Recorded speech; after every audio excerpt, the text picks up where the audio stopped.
So hey guys, welcome back to my channel. आज हम यहाँ पे डिस्कस करेंगे code use in a banking sector. Guys, banking sector में डिफरेंट टाइप्स के कोड यूज होते हैं और ये जो टॉपिक है ना गाइस, ये बहुत ही इंपॉर्टेंट टॉपिक है, यूजफुल टॉपिक है। हर कॉम्पिटिटिव एग्जाम में आपको इस टॉपिक से क्वेश्चन देखने को मिलेगा, तो इसलिए बहुत ही इंपॉर्टेंट है। और बहुत लोगों को पता भी होगा कि बैंकिंग सेक्टर में कौन कौन से कोड यूज़ होते हैं, और बहुत लोगों को नहीं भी पता होगा। जो बिगिनर्स हैं, अभी रिसेंटली प्रिपरेशन करना स्टार्ट किए हैं, उनको नहीं पता होगा।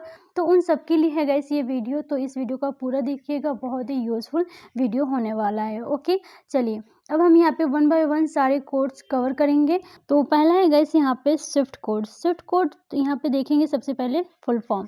तो फुल फॉर्म क्या है यहाँ पे देखिए, society for world wide inter bank financial telecommunication, ये इसका फुल फॉर्म है स्विफ्ट कोड का। और ये आपको याद रखना है, ये बहुत ही इंपॉर्टेंट है।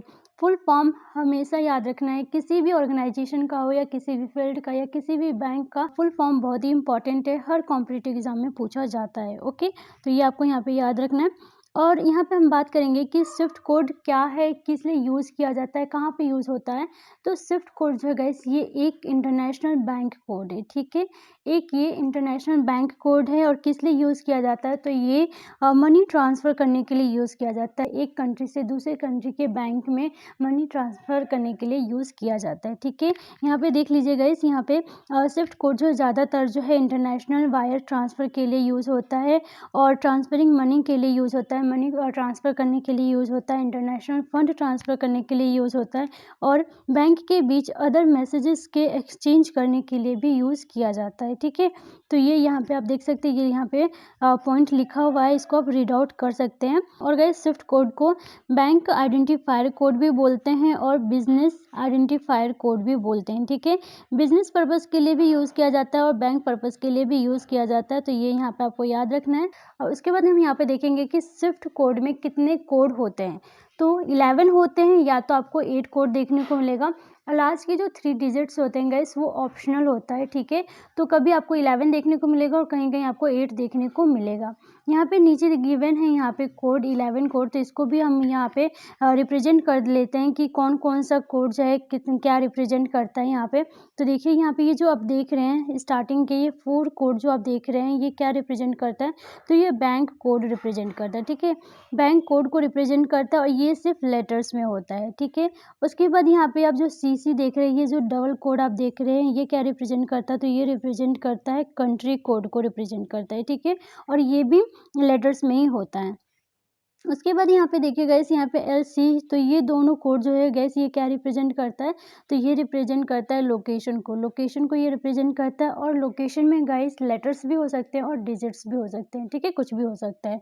उसके बाद ये लास्ट के 3 कोड, तो ये लास्ट के जो 3 कोड है, ये क्या रिप्रेजेंट करता है, तो ये रिप्रेजेंट करता है ब्रांच कोड को रिप्रेजेंट करता है, ठीक है। और ये ऑप्शनल होता है, और ये भी गाइस लेटर्स में हो सकता है और डिजिट में हो सकता है, ठीक है। तो आई होप आपको ये क्लियर हो गया होगा। उसके बाद हम यहाँ पे बात करेंगे कि स्विफ्ट कोड को किसने अप्रूवल दिया था, तो आईएसओ ने दिया था, ठीक है। आईएसओ का फुल फॉर्म क्या है, इंटरनेशनल ऑर्गेनाइजेशन फॉर स्टैंडर्डाइजेशन, ये इसका फुल फॉर्म है। और आईएसओ सर्टिफिकेट कोड भी मिला है स्विफ्ट कोड को। तो क्या कौन सा कोड मिला है, तो देखिए आईएसओ 9362 ये कोड मिला है, ठीक है, स्विफ्ट कोड को। तो ये आपके लिए इम्पॉर्टेंट है। नेक्स्ट हम यहाँ पे बात करते हैं आईएफएससी कोड। तो आईएफएससी कोड क्या होता है गाइस, ये एक इंडियन फाइनेंशियल सिस्टम कोड है। और गाइस ये जनरली जो है आईएफएससी कोड जो गाइस, ये बैंकिंग का बेस माना जाता है। क्यों माना जाता है, तो ये इंडिया में मनी मैनेजमेंट का पार्ट होता है, ठीक है। हर बैंक का ये जो है मनी मैनेजमेंट का पार्ट होता है आईएफएससी कोड, ठीक है।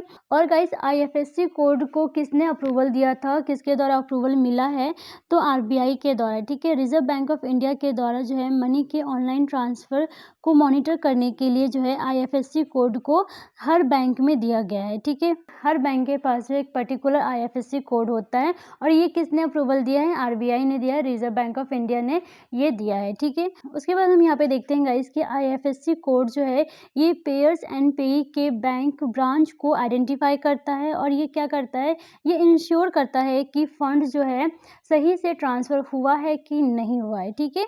ये काम भी करता है आईएफएससी कोड। और आईएफएससी कोड है गाइस, ये कहाँ आपको देखने को मिलेगा, तो ये आपको देखने को मिलेगा पासबुक में। पासबुक का जो फर्स्ट पेज होता है उसमें आपको आईएफएससी कोड देखने को मिलेगा। आपको पासबुक और चेक लीफ में देखने को मिलेगा आईएफएससी कोड। और आईएफएससी कोड में कितने कोड होते हैं, तो आईएफएससी कोड में गाइस 11 कोड होते हैं। कितने कोड होते हैं?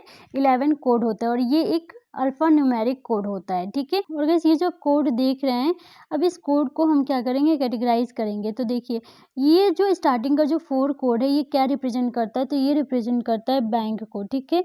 एचडीएफसी एक बैंक है, तो ये क्या कर रहा है, बैंक को रिप्रेजेंट कर रहा है। उसके बाद यहाँ पे देखिए गाइस ये जो लास्ट के 6 कोड है ये क्या रिप्रेजेंट करता है, तो ये रिप्रेजेंट करता है बैंक ब्रांच को रिप्रेजेंट करता है, ठीक है। उसके बाद ये जो आप बीच में 0 देख रहे हैं गाइस ये क्या है, तो ये किसको रिप्रेजेंट करता है, तो ये रिप्रेजेंट करता है फ्यूचर को और ये हमेशा फिक्स रहता है। 0 ये यहाँ पे हमेशा फिक्स रहता है, ठीक है। तो ये आप देख सकते हैं, ये आई होप आपको क्लियर हो गया होगा कि ये जो आईएफएससी कोड है ये क्या-क्या रिप्रेजेंट करता है। चलिए नेक्स्ट टाइम यहाँ पे बात करते हैं एमआईसीआर कोड। तो गाइस एमआईसीआर कोड क्या होता है, देखिए magnetic ink character recognition code, ये इसका फुल फॉर्म है और आपको फुल फॉर्म याद रखना है, ठीक है। क्या होता है इसका full form, magnetic ink character recognition code. और एमआईसीआर कोड आपको कहाँ देखने को मिलता है, तो गाइस चेक पे देखने को मिलता है। चेक पे जो बॉटम साइड होता है, बॉटम में आपको क्या देखने को मिलेगा, एमआईसीआर कोड, ये देख सकते हैं आप, ये एमआईसीआर कोड है और ये इधर का जो है ये चेक नंबर है, ठीक है। और जो है लेफ्ट साइड में क्या है, चेक नंबर है, देन उसके बाद एमआईसीआर कोड है, ठीक है। और एमआईसीआर कोड जो है गाइस ये कितने डिजिट होते हैं एमआईसीआर कोड में, तो 9 डिजिट होता है, ठीक है। ये जो 9 डिजिट आप देख रहे हैं गाइस ये क्या रिप्रेजेंट करता है, क्या-क्या रिप्रेजेंट करता है, तो देखिए ये जो स्टार्टिंग के आप 3 डिजिट देख रहे हैं गाइस ये रिप्रेजेंट करता है सिटी कोड, ठीक है।